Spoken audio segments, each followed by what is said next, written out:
মেয়েদের নিয়ে যাবে জামাইরা, ছেলেদের নিয়ে যাবে পুত্রবধূরা। একে অপরের দুঃখ ভাগ করে নেওয়ার জন্য শেষ অবধি আমরা দুজনই থাকব। যা বলার আছে বলে নাও, যা করার আছে করে নাও।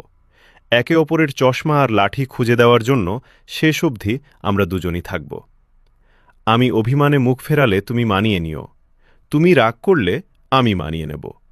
একে অপরকে আদর যত্নে আগলে রাখার জন্য শেষ অবধি আমরা দুজনই থাকব। হাঁটুতে যখন ব্যথা শুরু হবে, কোমর যখন আর ঝুঁকতে চাইবে না, তখন একে অপরের পায়ের নখ কেটে দেওয়ার জন্য শেষ অবধি আমরা দুজনই থাকব। নিঃশ্বাস কি চলছে নাকি থেমে গেল, প্রতি সকালে একে অপরের হৃৎস্পন্দন পরীক্ষা করার জন্য শেষ অবধি আমরা দুজনই থাকব। যখন ছাড়ার সময় আসবে, বিদায়ের ঘণ্টা যখন বাজবে, হিম্মত হারিও না, এই সান্ত্বনা দেওয়ার জন্য শেষ অবধি আমরা দুজনই থাকব।